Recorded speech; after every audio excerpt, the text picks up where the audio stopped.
Cascaba, la Casbaba. Ôtez la famille, comment il est? Ben aujourd'hui, nous l'avons Saint-Leu. Par ici, on a l'église La Salette. Par là-bas, on a le musée Tortue. Par là, on a la mer. Mais où ça nous ça va? Nous savons un petit madame, il ça raconte à nous l'histoire du mur. Elle est là-bas. Allons, Harry. Bonjour Catherine. Bonjour Joanne. Alors, que ça ne saura? Là aujourd'hui, on va parler de la révolte qui a eu lieu en 1811. On parle de la révolte d'Élie.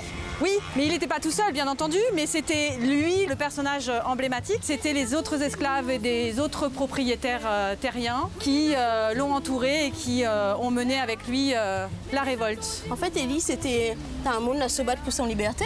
Ah ben bien sûr. Et ça, c'est quoi? Ça c'est la liste des 200 esclaves qui ont été arrêtés et qui ont été identifiés comme ayant mené la révolte autour d'Élie. Leur travail consistait à descendre de l'eau dans les bas. Leur moyen d'échapper à l'esclavage à l'époque, c'était le marronnage. Ils partaient dans les hauts. Élie était forgeron. À l'époque, c'était un esclave de talent. Il était aussi de peau claire. Il n'y a pas de trace officielle, mais on suppose qu'il était le fils du colon dont il était l'esclave. C'était Célestin Ibon. Avec les autres esclaves des autres propriétaires terriens, ils s'organisent, ils commencent à fabriquer des armes. Leur stratégie, c'était évidemment de descendre et de tuer les colons. Mais toute leur planification a été trahie par un esclave qui s'appelait Figaro. 200 esclaves ont été arrêtés. Oh mon Dieu. 150 ont été emprisonnés dans la prison de Saint-Denis. Élie a réussi à s'enfuir. Les têtes, c'est pas anodin. Donc effectivement, ils ont été condamnés à mort par décapitation. On en a exécuté et décapité certains à Saint-Denis, à Saint-Benoît, à Saint-Pierre. C'était pour faire l'exemple?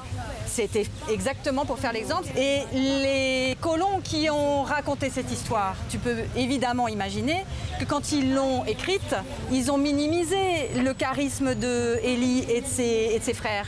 Ça dépend qui écrit l'histoire. On dit toujours que l'histoire est écrite. Création dans l'histoire, on a cette écrit et on a cette vive.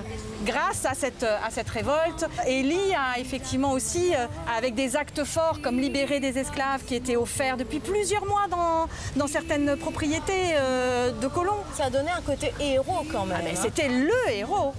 Et Sudelfuma, il a trouvé la preuve qu'effectivement, Élie était redescendu des hauts par solidarité avec ses camarades et a lui aussi été pendu et décapité. Et aujourd'hui, on est libre grâce à eux. Bien sûr. En tout cas, Catherine, merci parce que ça, avec plaisir. Ça touche à nous, il monte à nous un autre visage de notre histoire. Merci Catherine. Tu me donnes des frissons. Merci Catherine, vraiment. Merci à toi, Joanne.